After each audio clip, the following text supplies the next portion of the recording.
Welcome back to the Motivational Intelligence Podcast, where we uncover the strategies and insights that help leaders transform their thinking, elevate their performance, and unlock new potential. Today's episode is a deep dive into the personal and professional journey of John Casey, a world-renowned leadership trainer and motivational intelligence expert who has worked with leaders across 6 continents in 97 countries and over 40% of the Fortune 500. With decades of experience, John has worked with leaders in every industry from startups to Fortune 500s, helping them achieve really breakthrough results.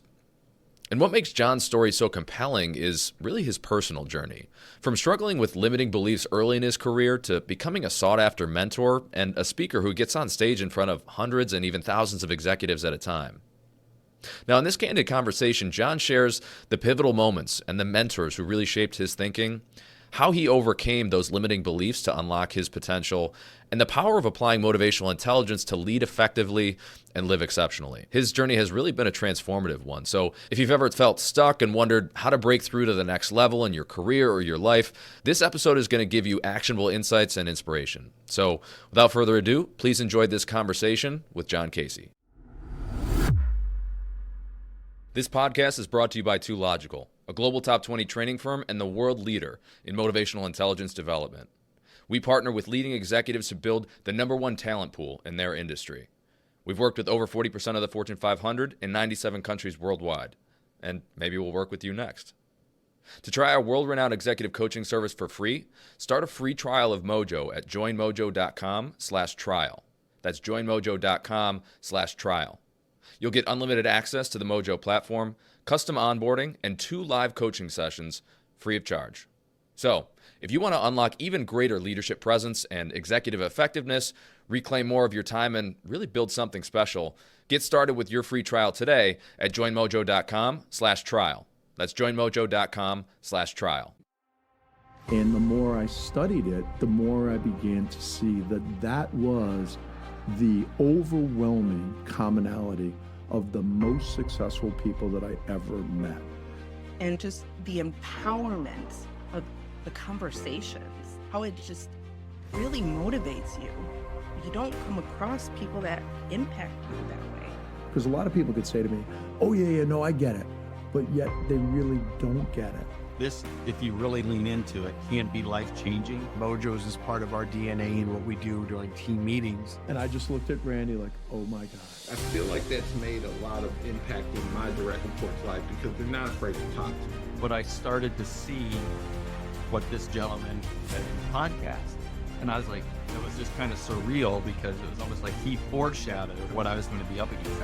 They would come in every week and ask me, Paul, how far would you like to get? That's when I told them 105%. And they laughed and I said, no, 105% is where I'm going to be. I think that concept is one that everybody can buy into, and saying that I can improve 1% from yesterday. An unstoppable state of mind that enables you and I to achieve everything that we want out of our professional and our personal life.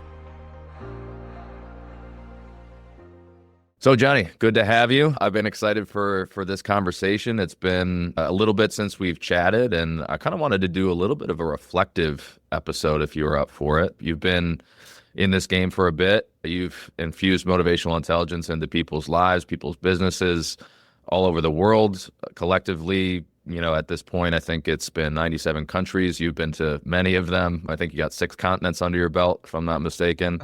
You worked and been retained by 40% of the Fortune 500, been a top 20 training firm in the world for the last 5 years that you've obviously been a huge part of. So I wanted to kind of go back to the beginning and talk about what it was like for you when you first were mentored around motivational intelligence, when you first learned that yourself, what that journey was like. Well, yeah, that's, it goes back quite a few decades now, but, I was very fortunate to struggle mightily early in my career, I guess, because I was 25 years old and starting my first real job. Well, my first real job that got any traction. I had already had 4 other jobs since I graduated from college that I didn't succeed. 2 I was fired from, and 2 other I left. So I was 25 and not in a good spot, and I was starting to think success wasn't in the cards for me. I was frustrated, a little bitter, and a little envious too. And then, I start my fifth real job, and I start reporting to a guy who actually was one of the founders of the company. It was a small telecommunications company in Rochester, New York, my hometown. And I didn't know the guy, and he bet on me. He hired me. He was only a year and a half older than me, but he seemed so much wiser.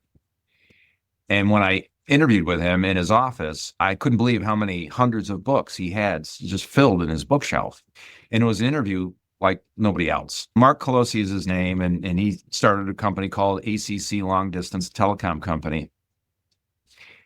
And he was one of the wisest people I'd ever met up until that point in my life. And the interview was different. The opportunity was presented differently. And I got excited for the first time in a while. And he continued that journey with me, growing me, developing me. And, it was an amazing journey because it didn't seem like I was growing and stretching at the time. But I look back on it now and realize that there was so much specialized knowledge that he was employing. And I didn't realize until many years later that he was being coached and mentored by Joe Gianni, our president CEO of Too Logical. Didn't know that at the time. But apparently what Mark was learning, he was instantly applying not only with me, but with other people and his company. The goal of his company was to grow and make it successful. And he figured out very quickly that to do that, you have to grow and make successful the people that work at the company. So I was 25 years old, and it felt like really the beginning of my professional journey, even though I'd been out in the workplace for a couple of years. The freshness and the newness of the conversations, the work culture and environment was such a stark contrast to anything else that had come before that. So I got fired up for like the first time in a couple of years. That was one of the first things I remember about the mentoring journey that I was going to continue for the rest of my professional life, it seems. So yeah, that's going back to, I think, to date myself, the mid-1980s, Sean. Okay, mid-1980s. Well, you mentioned something there too that was very similar to my experience in meeting Joe, but you talked about, meeting Mark for the first time. You went in for the interview, and it was just different. It was just different than any of the interviews. It felt like a different opportunity. He felt different. What was that like? Because I kind of had the same thing. I couldn't really put my finger on it, but there was something different about Joe. And I think, you're kind of talking similar about something different about Mark, who obviously was being mentored by Joe at the time. Well, yeah. And a couple of things that really, float to the top over and over again. And I've learned since that these are some of the best practices of mentoring and leading others in the home or the workplace. And what I found with it, that Mark was great at, there was rarely a time when my self-defense mechanisms kicked in and my defenses raised, and I, kind of got passive aggressive or started defending or digging my heels in and fighting. It never really seemed to happen. And I look back on that and I wonder, and I realize now that really paying attention to situational awareness. Is the person, or am I ready to have this conversation right now? Or am I forcing it? Just waiting for the right timing, and in being able to read the room, situational awareness, they call it, of course, because timing is so important to important conversations, and you can't force it. So, that was one of the things that struck me. Rarely was there a time, with Mark back in those early days, or even now, that, I feel that a conversation is being forced. So I think that's a really important aspect, just situational awareness and reading the room as a leader and a mentor, so that your timing is going to be right. And, one of the other things that I try to employ, and I look back, and when anybody does it to me, I kind of smile in recognition, letting other people speak first.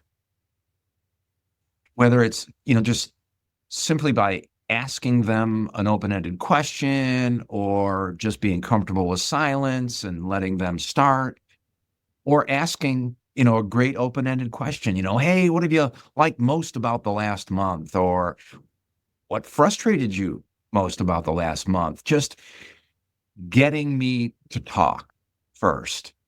And I guess that probably tied into the first aspect, which is all right, are they okay to have an important conversation right now? So starting with rapport and open-ended questions, letting me speak first, really, kind of probably got me to open up a lot more and felt more comfortable in the setting. It's funny you talk about different interviews and different onboarding. I'll never forget when, and this is the mid 1980s, but I think it was more like my first day of work than a job interview situation. But, Mark asked me to make a be, do, have list. And, it was the weirdest thing I'd ever done up until that time in my life professionally. I'm 25 years old. I'd never written a goal in my life. And, he asked me to bring a blank pad and a pen into his office for a meeting. And he had me write the word be on the first blank page, and then the word do on the second blank page, and the word have on the third blank page. And, I thought it was really weird. And he said, yeah, John, I'd like you to make a be, do, have list of the things you want to be, do, and have in your life. And then he left his own office, and I struggled mightily because I'd never written a goal before, and this is such a foreign thing to me. But then eventually I started writing, and it came from the heart. I wrote some things I really wanted to be, do, and have. And then he came back later and asked me about it. And he always put what I wanted first, and he helped me. And then, of course, eventually he would ask for things in return from me. But one of the things I've realized in both Mark Colosi and Joe Gianni is that approach, finding out what's important to others, making it important to them, and them bringing it up or them helping me to kind of let me know they cared. And that was huge because no other boss had done anything like that. Is that what fired you up about it? Because you mentioned kind of, it was the first time in a few years that you felt excited about something, excited about something professionally. What was it, do you think, that kind of had you feeling that way? Well, first of all, I wanted to do it for him. He took a big interest in me, and, obviously, it was his company. He wanted to make it successful. So I, wanted to go above and beyond for him. But it was those little extra things. I grew up playing soccer, went to college to play soccer, and, I still played soccer into my 50s. He would go to a game and bring his daughter. And, he just showed that he cared. We became friends, and we spent a lot of time together at work and then some time outside of work, but he just took a big interest, and that mattered. And that, I think, Sean, really, he knew that he had to change the way I looked at things. Because like most people at that age, 25 for me, I had flawed thinking, limited beliefs. I didn't see things as they really were. I saw them as flawed and limited, and mostly about myself, which, of course, how you see yourself is how you're going to see a lot of others. So if you see yourself with flaws, it's very easy to see others with flaws too. So very subtly, in those early days, Mark started presenting multiple ways of thinking about things. Now we can look at it this way, or we can look at it this way. And, what do you think? What do you think is best? And that was another thing that both Mark and Joe have done consistently, presented multiple ways of looking at things, and then asking me, what do you think will work out best? What do you think will help us the most? And, asking for my opinion or what do you think is such an empowering thing that a lot of leaders don't leverage.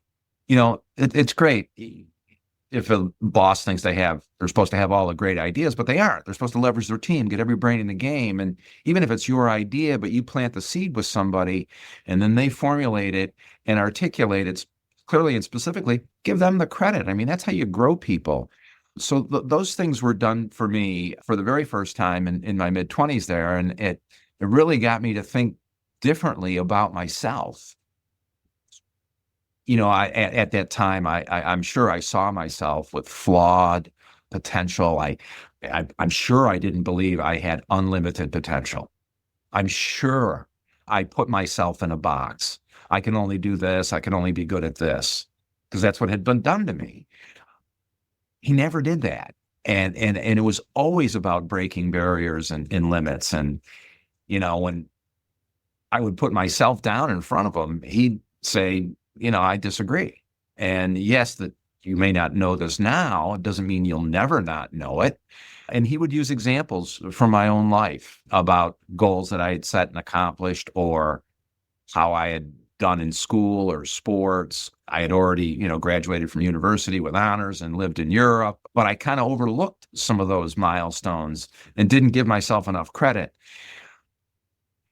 And I think, Sean, one of the most foundational things that I've learned from both of my mentors was the importance of cause and effect, that things don't happen by accident. And that the most important part of cause and effect is what we think and believe, because that impacts our behavior. As a matter of fact, it drives our behavior. So having optimal thoughts and beliefs really is the first step in our own growth and the building of the life that we want to lead. And because of those consistent ongoing things, teaching cause and effect, consequences of choosing this over that, but then the ongoing use of past success stories or the creation of future success stories, and the use of positive and empowering affirmations. Those two ongoing techniques really did serve to change my thinking and my whole belief structure about myself and others. So, I look fondly back at those, because it wasn't easy to change your thinking and challenge your own belief system, but it was the most, I guess, energetic and fulfilling part of my life, because I had to really change and pivot the direction, and then it happened. Well, so I'm curious, and you mentioned a couple of them, but I wanted to do a little bit deeper dive, if you don't mind.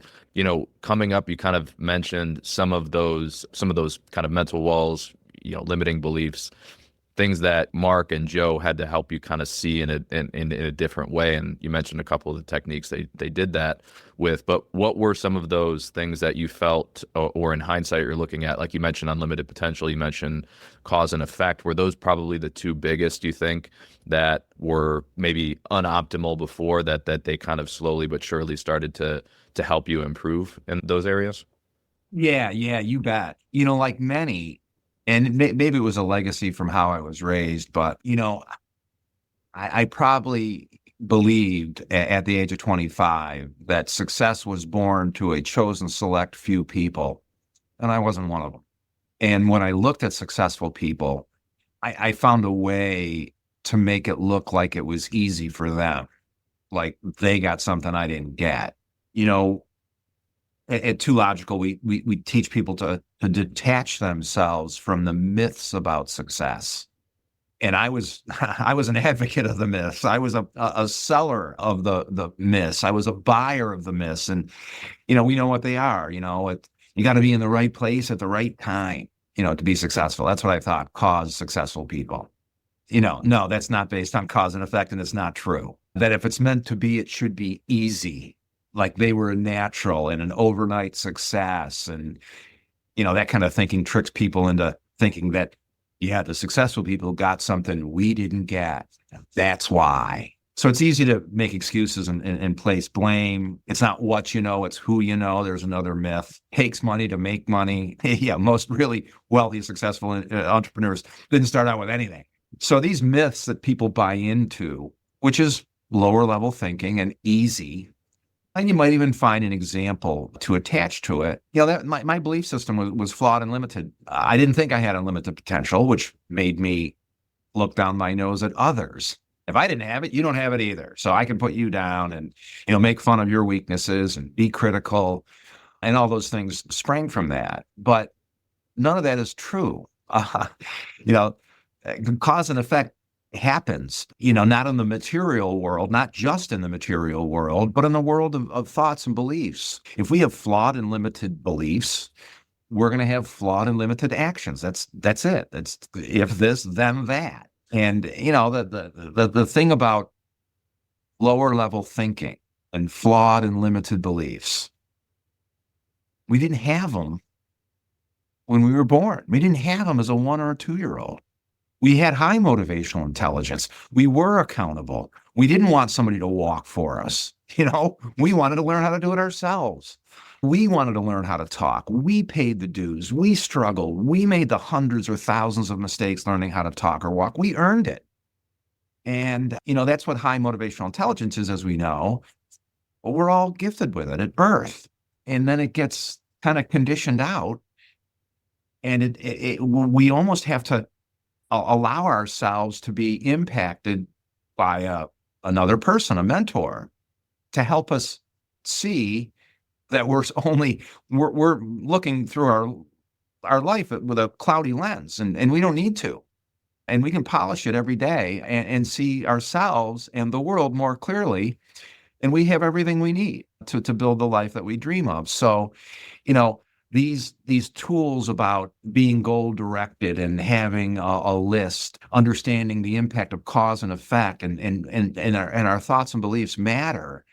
And then understanding consequences. Those are really important cornerstones for any mentor to be teaching the people that they care about, whether it's their children, their friends or family members, or their colleagues at work. And it's a gift, I think. When you're free thinking, when you have no limits or artificial barriers, the possibilities just start to present themselves a whole lot more frequently. Well, you mentioned something too that I think is important. I think it's something that I definitely discounted early in my life, in my journey, just the importance of mentors, and you talked about how, and this is kind of your experience with Mark, your experience with Joe, my experience with Joe for sure, my experience with you, with Dave, has been such that we don't even recognize some of these limits that we're putting on ourselves. And we get better and better at it the more aware we become. But still, at a certain point, there are still levels of blind spots, as Joe always describes them, that we can't necessarily see in ourselves. And it's something that I think early on I looked at as a weakness, I guess, in a lot of ways, that you would need somebody else to point it out, that, I could figure this out by myself.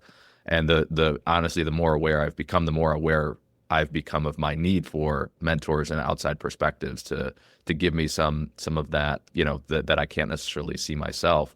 So I'm curious for you, what was it like? You mentioned early on, obviously, Mark being a great mentor to you. You didn't know at the time that he was being mentored by Joe.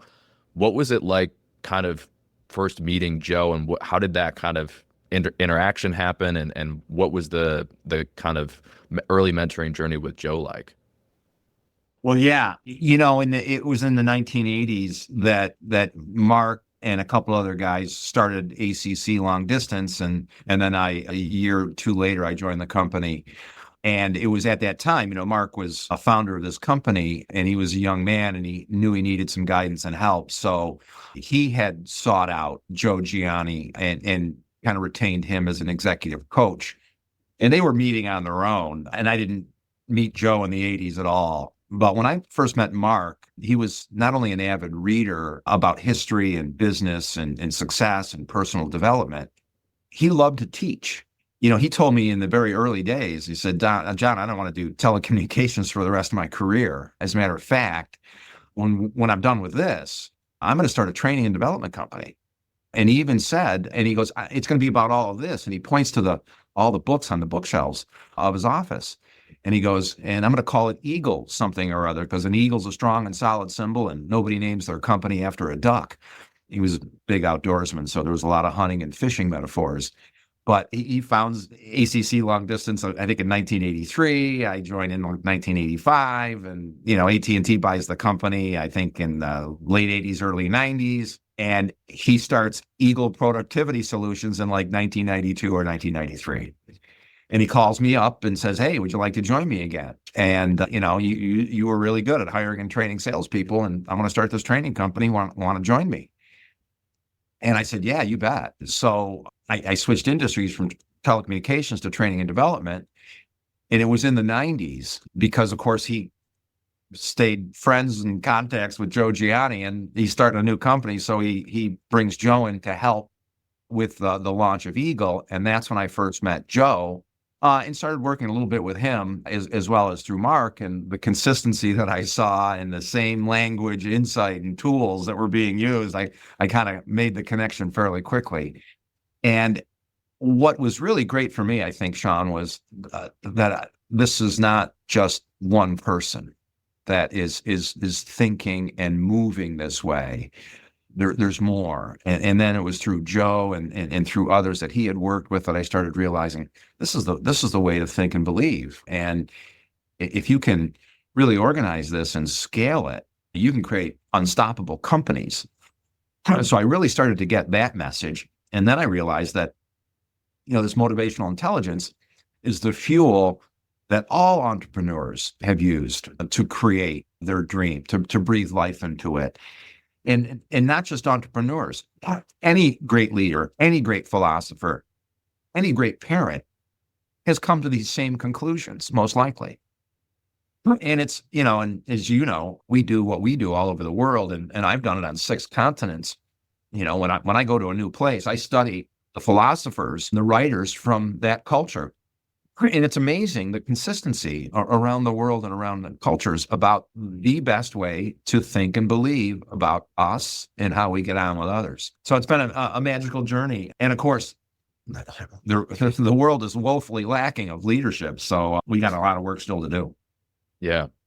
Well, I think you bring up a good point, which I'm glad you mentioned, which was, a big kind of realization in terms of meeting Joe for the first time was, seeing the consistency between him and Mark, and kind of the realization that there's more people like this, and that, and that kind of gives you some confidence that, okay, this can be learned. It's not just this one person that is special.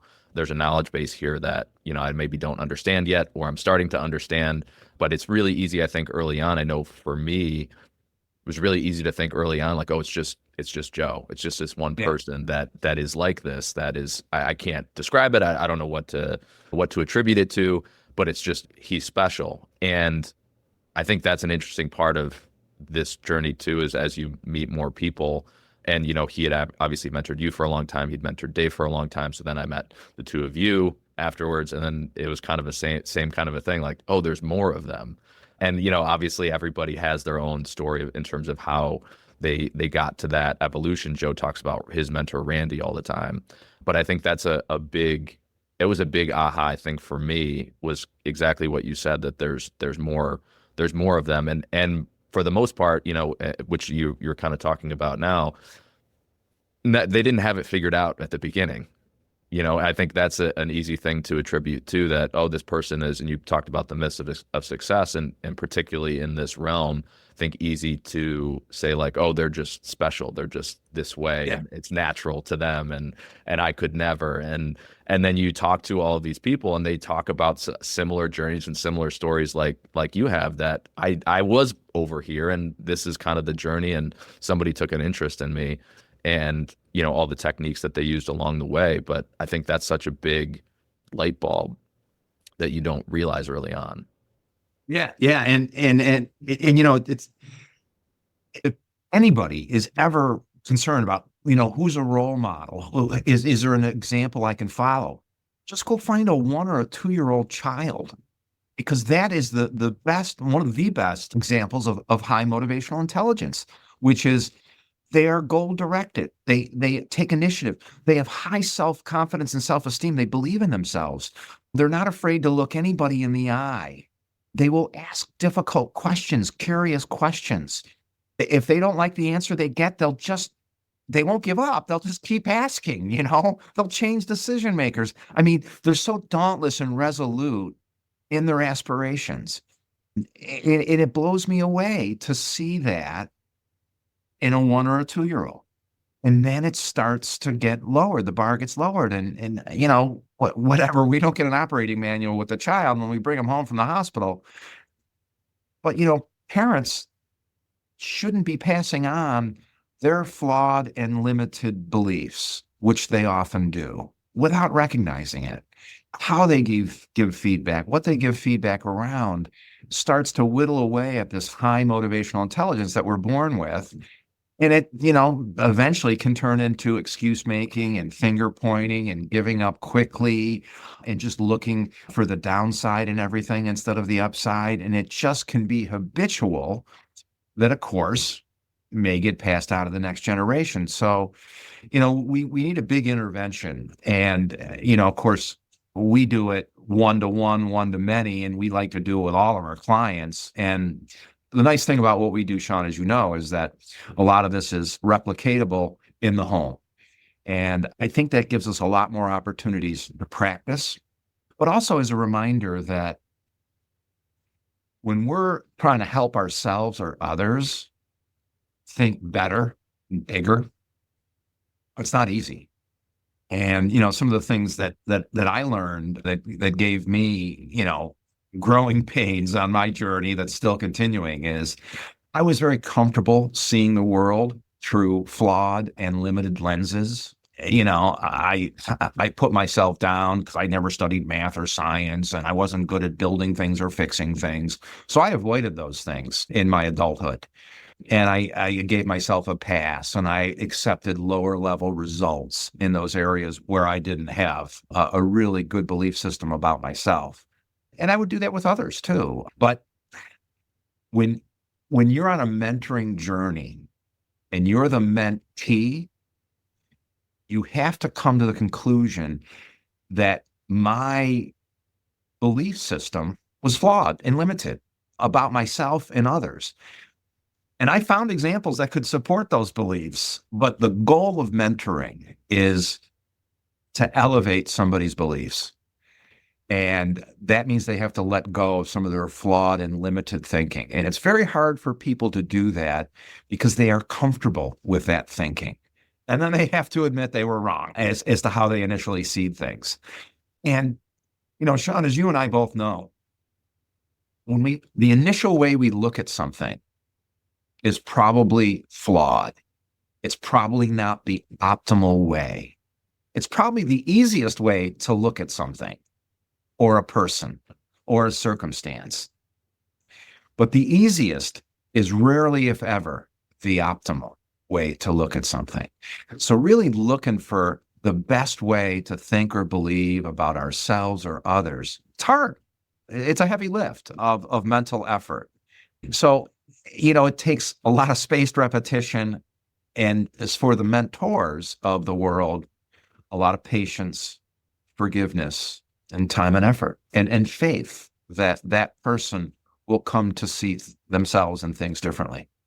To your point, you mentioned before kind of, looking to the 1-2-year-old as a example of high motivational intelligence, I think, which highlights that, we're born this way, and then we kind of start to learn some of these flawed beliefs. That so much of this journey with motivational intelligence is just as much about unlearning as it is learning. And I think that's been something that I've recognized too, like kind of like you said, you have to let go of a lot of your past views, your past perspectives, your past beliefs about yourself, about other people, about how the world works. And that unlearning process, I think, is what is difficult for people, because even if they understand these things, we talk all the time about, the difference between knowing something intellectually versus knowing something viscerally, really believing it, knowing it in your bones. And so even if as you learn some of these things early on, it's one thing to understand it intellectually, but it's another to unlearn the other way that you were looking at this and really embrace this new perspective, this new belief about whatever it is, yourself, your job, your company, the world, the industry. So what was that unlearning process like for you? I know for me, like it's kind of like the best way I could describe it is like a mental wrestling match, where you're getting all of this input and feedback about this new way of looking at things, but you're instinctively kind of resisting and fighting to an extent. What was that process like for you as you kind of needed to let go of some of the past or flawed or unoptimal ways of thinking about things and embrace something new? Yeah. Well, it's funny. There's a lot of leadership tools that we can use on ourselves and others that impact our attitude and mindset. Two of those most powerful tools are the stories that we tell ourselves over and over again, the stories that we tell about ourselves to others. And we all have success stories. We all have mistake stories. We have stories that can reinforce why we're flawed, why we're not good at a certain activity or subject. But we all have stories that affirm that we're good at change, that we can learn and master new things. And, we have to use affirmations and success stories that optimize our journey, our path, instead of put roadblocks in it. And, we can recall our biggest mistakes and embarrassments at the top of the ledger, or we can put those somewhere else on the ledger and put our successes, our breakthroughs, the things that we've learned. I mean, every year we get incrementally better, many things, and we don't give ourselves credit for those things, for our incremental improvement, which is leveraging our unlimited potential. Every year, I hope people make mistakes because we learn more from them than our successes. Mistakes are okay as long as we don't repeat them and we learn and leverage them. And if we're not making mistakes, we're not pushing ourselves. So they're okay. Changing the way we look at mistakes, not beating ourselves up, actually learning from them. So, we can judge ourselves and beat ourselves up, or we can be our best teacher. We all have weaknesses that we have avoided in our life until we couldn't any further. And one of the most powerful things about all of us is that we have built our life turning weaknesses into strengths every year. We don't give ourselves credit for that. Obviously after the pandemic, as professionals, we all had to get better at video chats. And now even some of us old dogs that aren't very good because we didn't grow up with technology, we're masters, not only at the Zoom platform, but Teams, and there's other ones, WebEx out there. So it's magical. If we just look at ourselves and our journey through the right lens, we see a whole different picture. Obviously, the last couple of years may have been difficult for a lot of folks and a lot of organizations. That's what creates innovation and creativity. Difficulty, aggressive deadlines, being understaffed or under-resourced. These things can be advantages if we look at them that way. So how we look at things really does matter. And most people in their professional and personal lives don't aim too high and miss. They actually aim too low and hit. And that's the biggest challenge I think, leaders like you and I face and companies like 2Logical face. That's the first challenge. We have to change the way people look at their world because they're looking at it through, flawed, dirty lenses. And the first step a leader or mentor does is clean those off. And of course, I've had the great fortune of having two, world-class mentors impact me in my life. Yeah. So what do you think it was for you that, looking at some of those, like you said, you've embraced new beliefs, new ways of looking at things, new perspectives. In order to do that, you had to let go of, some of those old, less optimal ways of thinking about things or thinking about yourself. What do you think it was that really got you to a point where you were willing to let go of the way you looked at things? Was it looking at, I'm sick of where I am and maybe this will help me get there? Was it just kind of a trust and faith in Mark and in Joe that they were leading you in the right direction? What do you think it was that kind of put you in a spot where, okay, I'm willing to embrace this new way of thinking, I'm willing to kind of let go of, for lack of a better way to put it, my baggage? Yeah, no doubt. I think you hit on all the major ones, but the most important one, Sean, was I didn't like myself. I was hard on myself. I was very critical, for a lot of different reasons. I look back on it. I was really good at putting any idea or person down. I was busy most of the day, beating myself up. So I got really good at it and I could do it with others too. And, I was kind of like a bully that way where I could be critical of anything, your look, your comments, your ideas. And, that's, I eventually realized that's not the reputation I want to have. And, Mark helped me understand that, I could use my mental time and energy and make a difference, or I could use my mental time and energy and harm myself and others. I could lower the bar. And it was, he goes, you decide. I mean, that goes back to the consequences thing, is you decide where you deploy your mental time and energy. And I started to realize I was using it to make other people feel bad about themselves. we know that the bully is miserable and doesn't like themselves, and misery loves company. So why not, try to get everybody below the line and, commiserating in misery. And, it's, and I realized it probably first from Mark's example that, he had a tougher upbringing than me. He had more siblings than me. I only had to share a bedroom with, two brothers. He had to share a bed with a brother, so it was like his example on his positivity and having a positive mental attitude. It's hard work. I mean, it doesn't come naturally as to adults. It comes naturally to children, but adults allow their mind to get conditioned to lower level thinking. So it takes a lot of daily effort, and the daily effort that we have to apply is what we say to ourselves over and over again. I mean, we've authored our inner voice. Most people don't even listen to it anymore. They just follow it.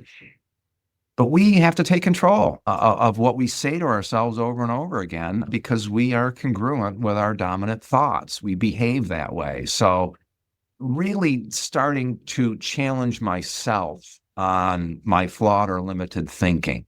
Why did I have such positive and optimal thinking in this part of my life, but lower, less than optimal thinking in a different part of my life? Why was that? So really slowing down, becoming a little bit more introspective, and of course, the habit of reflection that, first Mark taught to me, and then of course Joe reinforced, and we do that with our clients. And heck, I can't help doing it every day. And I've done it with my kids ever since they were little. It is just thinking at the end of the day or the week, what did I do well? First and foremost, slowing ourselves down. It's getting harder and harder to do that because there's so many things trying to compete for our attention. What did I do well today or this week? What didn't I do well or avoid? What can I do better next week? I mean, those three questions in that sequence is how we process our day, our week. And you think about it, the first question draws out successes, incremental improvement. Yes, we are making progress. When we feel more confident, we have the ability to look at the other side. What are we avoiding? What aren't we doing well? And then, of course, the third question, what can we do better tomorrow or next week? We got proactive improvement on the backside. I mean, it's like, that's daily mental vitamins right there. So, really trying to hold yourself accountable to higher level thinking, it's hard, but it is the most rewarding journey that we could ever put ourselves on. So, yeah, no, it'll continue for life, as you know, Sean. You're well into the journey now, and you can't help but recognize the optimal in others and the less than optimal. I mean, that's another benefit about really being aware. I think as a leader, you start to recognize it in others for good and for not so good. Yeah. Yeah, I think that's definitely true. It's been for me. I think one of the unique things about this journey is that once you learn it and you go through some of those growing pains, you start to see it everywhere. You start to see it in everyone. And early on, in the process that we, have some of those blind spots, we don't necessarily see that. And like you said, it's easy for us to slip into unoptimal lower levels of thinking. And that's where, the misery loves company and all those kinds of things. So I want to talk a little bit about that, but, just to kind of put a bow on this part of the conversation, the thing that you kind of felt like helped you kind of let go and embrace some of these new areas was, one, the guidance of mentors, Mark and Joe, and two, kind of seemed like what they did is frame this almost as an identity choice. That who do you want to be? Do you want to be this person or that person? And the choice is up to you. So that kind of was ultimately the place that they led you to, that kind of got you to click in.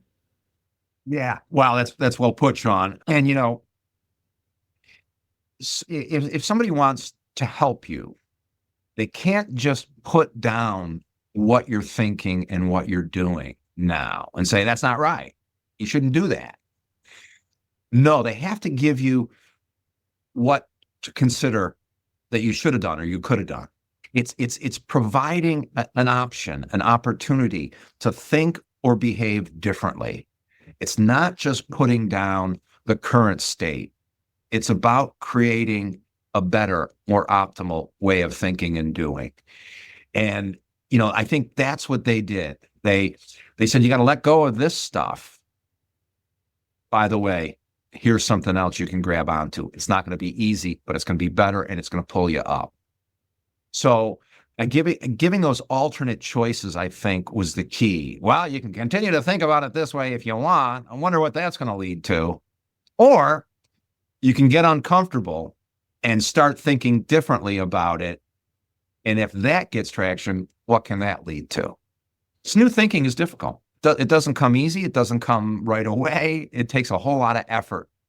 But once we get it, once we get enough traction or hit the tipping point, as Malcolm Gladwell would say, then it's there. It's locked. So yes, I think that the habitual presenting of options to take got me to start to realize that the right option is the more difficult one. It is the one less chosen, but it's the right one, and it's not going to be easy, but it's the right one. So, that really started to make a difference. And then, I started to realize I could become a better man, and I could become a better leader in the workplace. I could become a better friend and family member, because I met Mark long before I got married and had children. So that was a gift to them that they received in their future. But I felt excited and empowered because of the conversations, because of the way that Mark and then Joe have managed and led me. Yeah. I think it does, Joe always describes it as unlocking people. And I think I always love that analogy because it's just feels very fitting, at least from my experience, that you do unlock in a lot of ways. At least for me, like my mind was very much a pretzel, all kind of tied up, and you don't even realize how much you're resisting or fighting or how much you're holding yourself back until he kind of dials in that combination with you that gets you to kind of embrace this new way of thinking. And then it is kind of like things are unlocked, and that you do go kind of from seeing things in black and white to seeing things in color. And then you do have this sense of possibility after once you embrace that. The middle part is difficult, but can you talk a little bit about that? Because I know what it's been like for me, and it's something that continually Joe's always pushing me to think about things a little bit differently or think about things a little bit more optimally. This has been going on for 10 years and I don't see it slowing down anytime soon. But every time you kind of come out the other side of that, there's the kind of this sense of energy, this sense of optimism, this sense of possibility. What's it been like for you once you did embrace some of these new ways of thinking? What was that feeling like? What happened from there? What did you change about how you were doing things on a day-to-day basis, or just your general approach? Yeah, no, it was impactful. It didn't come overnight. It has been gradual, and the momentum has only picked up and continued, and I think the impact has as well. Because of a lot of the research that we've done, as you know, through how the human mind was created and the 3 different types of human intelligence, we do know that we have, as humans, a bias to the negative. We do know that our oldest emotion is fear. Our second oldest emotion is anger. So we have this bias to the negative, to lower level thinking, because when we developed it, it protected us. We don't need it anymore, but we have it. It's in play. And, higher level thinking is just harder to organize, embrace, and repeat. Why, making an excuse is far easier than, trying to figure out a workaround. So we have to understand that this way of thinking as adults is rare and it takes a lot of effort. And those that embrace it are looked at as people with specialized knowledge. And anybody, this is born to all. So anybody can take themselves and put themselves on this journey. But I'll tell you some of the things that it has really helped me. My siblings will readily agree on how their brother has changed over the years. My default now is looking for the best in people and situations. It's the opposite of what it was. And it is profound, it is powerful, it is uplifting for me. you know, as well as maybe those in my sphere of influence. But it's win or learn every day. And I mean, I know that's my motto, and I've been saying that, for many decades, but it's the truth. I mean, every day can be put into that category, the win or the learn category. Both are positive. So that means every day is positive. It took me many years to get to that simple conclusion. I am far less critical and judgmental than I used to be. And one of my beliefs is the difference between judgment and empathy is knowing the backstory. So I'm really curious about people's backstory, how they got to be where they are and who they are. Because everybody's got one, and it really explains a lot. One of the other things that I think happens if anybody puts themselves on this journey is you start to realize some of the flaws and limits of those people that you spend a lot of time around have. And you can clearly start to see what is holding them back. And it's how they see themselves, or how they see their job, or it's how they see their future. Those things are so important to recognize if we're going to be a mentor and help that person see what we see, that there is another way that they can think about that subject, and really starting to have conversations and ask questions about it.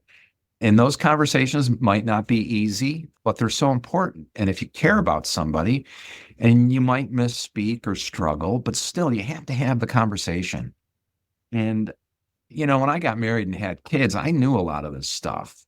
So I really tried to apply it. And it was really still hard, even though you're working with children, And, we started playing high-low at the dinner table. I think the kids were 5 and 3, and we're going around the table talking about the highlight of the day and the low light of the day. And, we got Hasty family mottos on their fridge. That's the culture that we wanted. I developed high payoff activities for being a dad, being a husband, and, really trying to work some of this at home, especially on children that don't have any pre-formations. And, just the simple concept of we give no complaints without suggestions is something that my kids believe in, and they're very good at making suggestions on improvement instead of just complaining. Hopefully that'll make them really good employees. Having a be, do, have list is such an important thing, because it's about your goals, how you want to live the life that you're authoring, being goal directed. These are things that I've taken, from what we teach in our journey regarding motivational intelligence, and I apply them at home, at work. And I don't know, I think it's a lot simpler than I originally made it out, Sean, at the beginning of this journey. Yeah, it always seems to be, we tend to overcomplicate things. The same way. We think this is so much more complicated than it is. And that's probably a lot of the excuses or the past ways of thinking of, well, it couldn't possibly be that simple. It couldn't possibly be that straightforward. There's got to be more to it. And the simplicity of it, I think, a lot of times comes as a surprise through the process. Yeah. To that point, you talk about the simplicity of it. I'll just give you one reminder from one of our clients about the power of simplification. So Becton Dickinson, one of our longtime clients, big medical device firm, huge firm, global, and very important business, and they're probably the best in their industry. I was at a seminar where the COO, John Wieland, was giving a talk, and it was only going to be 25 minutes. And this guy, looks like he walks off of, the CEO weekly cover, and just a very sharp, polished gentleman, very successful, dressed in a really nice, well-fitting suit. He gets up there, but he was a very plain-spoken, almost like a country gentleman type of a thing. And he got up and he started talking to the group, and they were all senior sales leaders. And I was going to do a learning day after this kickoff by this executive, John Wieland. And he said, I only got one slide to show you and one thing to talk about for the next 25 minutes, but it is the most important metric we have here at the company. As a matter of fact, this metric impacts every other business metric that we have. So that's why it's the most important. And then he, has somebody put up a slide, and on the slide is this round dial. And it was a bad picture. I mean, it was a bad looking slide. It looked like it was the dial of an old speedometer from an old car, because it was just a bunch of numbers and a red needle in the middle. It was just a dial. And he puts up the slide and he said, "This is the most important metric that we have at our company." And everybody's kind of looking at each other going, "What?" And then he goes to the guy that's using the laptop down at the bottom of the stage, and he goes like that. And obviously that meant to hit the build. So the guy on the laptop hits the build slide, and it's the same slide. The dial is on it, but the build comes up with something written underneath the dial. And all it said was, "Give a shit-a-meter." That's all it said.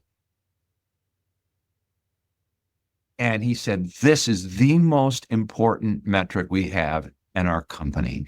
It drives our culture. It drives our customer satisfaction. It drives our employee satisfaction. It drives our shareholder satisfaction. This drives everything." And then he spoke for 20, 25 minutes from the heart about caring about what you do. And it was like, we can over-complexify something. I don't even think that's a word, but I over-complexified it.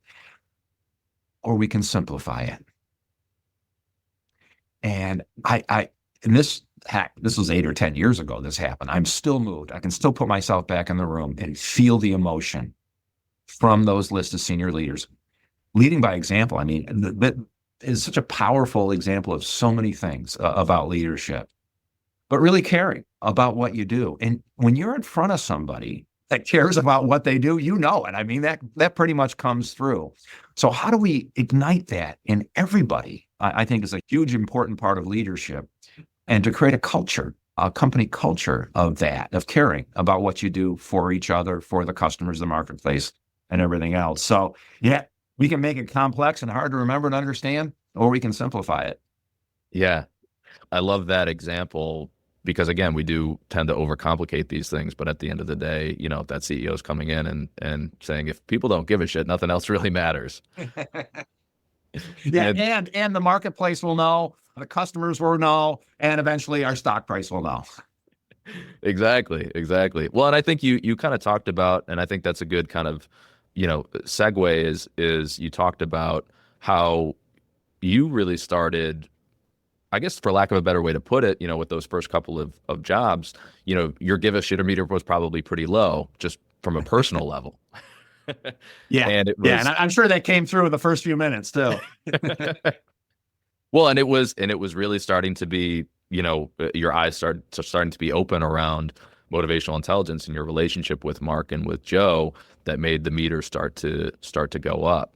Yeah. And, Yep. you know, even you mentioned a couple of things like it, you know, you looked for the good in situations and people, you know, now much more than then. And, you know, you became a lot less critical, less judgmental. You learned the backstory of these people. You were, even just in the beginning journey with Mark, you were excited about the opportunity. You were excited about the possibility. And I think that's just naturally what happens. At least that's what's happened for me. I think it sounds like it's what happened for you through this process, is at the end of it, and that really there is no end, but as you progress, the give a shit meter just starts going way up because you start to recognize the opportunity that you have, and that, you know, life just becomes so much more interesting when you do care. Yeah. And you start doing the maximum, not the minimum. You start doing things sooner rather than later. And it just all starts to get traction and move forward. And then the cool thing is we take the mindset. It's not just about what we're doing at work. We take the same mindset to other areas of our life. You know, I continually ask myself at home as well as work, as I look at my to-do list, because, you know, that's still a great way to manage your day, because you can't trust your memory and most of your good ideas come at the wrong time. You have to have a list of stuff that you want to do. I mean, it's your list of intentions at home and at work. And when you look at an item, you should say, should I do this? And the answer might be no. And if the answer is yes, you should have follow-up questions. What's the best time to do it? What's the best way to do it? Can I combine it with something else on my list to create some efficiency? This way of thinking can actually cascade into every area of your life. I mean, you can be efficient everywhere if you choose and if you believe you can. So, I mean, it's had a compounding impact in other areas of my life. And, I feel empowered in other areas of life and including areas that I had a tendency to ignore because, I didn't think myself good at those things. So I would just avoid them and let it go. And I gave myself a pass on being accepting of lower level results in that part of my life because I had lower level thinking in that part of my life. So yeah, the impact has been profound and compounded over the years. Don't see it stopping. Yeah. Well, and how do you mentioned kind of even a lot of the personal things and how it's made a difference, just for your own kind of life experience. What kind of difference do you feel like it's made just in terms of your interactions with people or maybe like how you're perceived, whether it's in the workplace, going into a company or just, social settings? How do you think your perception or your, for lack of a better way to put it, kind of personal brand has evolved from kind of where you started to where you are now? Well, yeah, no, I think the people that have known me for a long time and the people that haven't known me for very long, have a different perspective, but the people that have known me for a long time have seen quite a change, which then creates curiosity and then maybe they start to lean in and, because they know my story. The newer folks see hopefully a sage, wise, old guy that has a young mental age because we can pick our mental age, but, hopeful, positive, upbeat. Those are the things that I try as my brand to convey.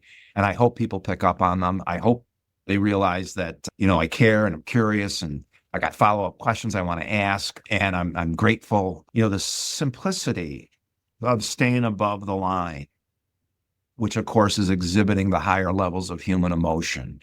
It's so important to have that as a personal brand. So many people live below the line with, revenge and hate and lacking accountability and excuses and lower level thinking. I mean, that's easy. Anybody can do that. It takes, a 1 or 2 or 3-year-old child or a very aware adult to really focus on the optimal way to see themselves and their world. And it's the truth. I mean, the saddest thing, Sean, might be that what many people think and believe is not true. It's flawed. It's, most people don't believe they have unlimited potential. Now, if they have a brain disease, that could be true. But if they don't, it's not true.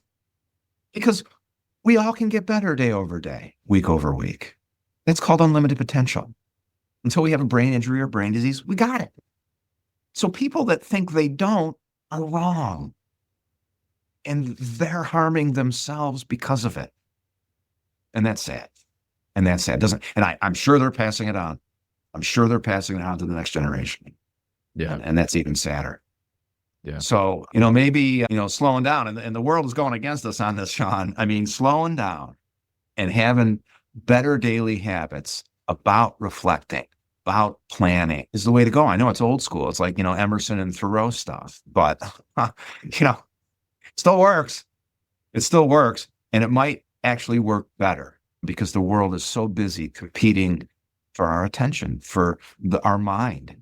And so many people are allowing it to happen and they don't have to. So they're not doing their own thinking. Yeah.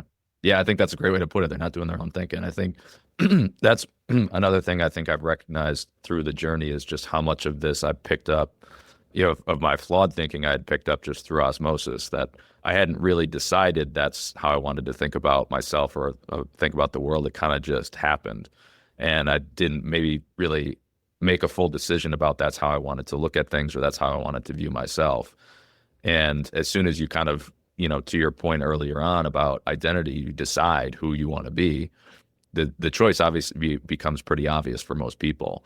But the thing that, is sad is that most people don't recognize they have the ability to choose and that these are malleable. And I think that's why I wanted to have this conversation with you, is because it's easy to look at somebody like yourself. You're up, you're speaking, you're working with, high level executives, you're speaking in front of hundreds or thousands of people.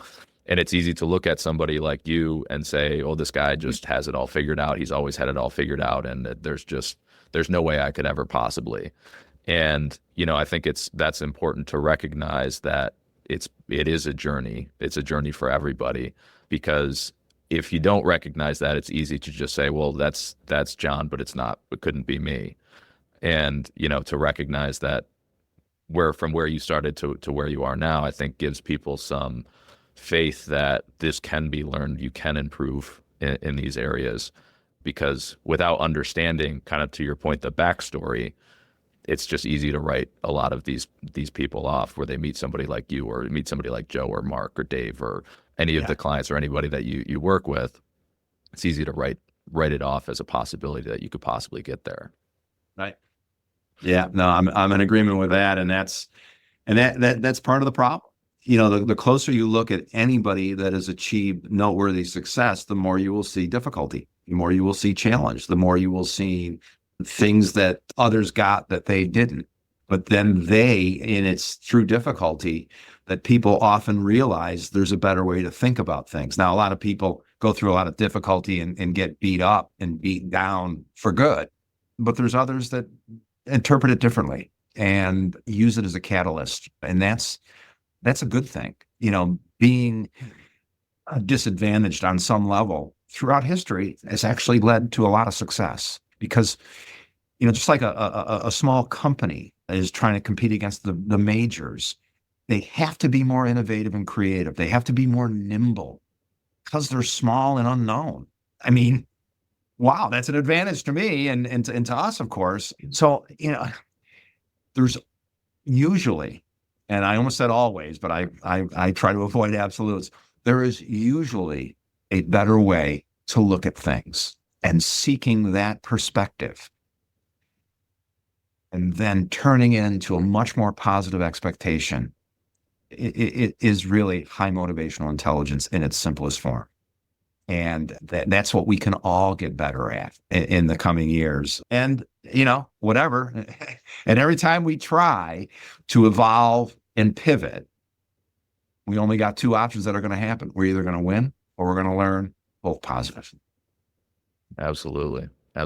Well, John, I appreciate having this conversation. My thought is maybe we could do a part two. I wanted to cover in this conversation your own personal journey, because, kind of like I said, I think that's an important piece of this to highlight and for people to understand what this process is like, that if you are going through this or you're learning some of these things and you find yourself resisting it, or you find yourself with looking at things, in a non-optimal way, that's normal and part of the process and part of the growing pains. But sticking with it and getting out the other side is absolutely worth it. So I wanted to start with this conversation, but maybe in a part two, we could talk about, which we didn't really cover in depth here. Like you said, you've been on 6 continents. You've done this for a long time. You've worked with 40% of the Fortune 500. You've worked with startups. You've worked with emerging companies in every function you could think of. So maybe we could talk in a part two about what it's been like to really teach this and mentor people on it, and what you've seen that process is like, because I think that's another interesting conversation for us to have. Oh, yeah. Wow. Yeah, that's cool, because when you impact many, what we've been talking about is one-on-one stuff. But when you start talking about one to many, when you, I guess, infuse many with motivational intelligence in this way of thinking, and many adopt what's possible organizationally. Yeah, that's great. That sounds like our agenda for our next talk, Sean. All right. Sounds good to me. I like it. All right. Thanks, John. All right. Thank you. Bye.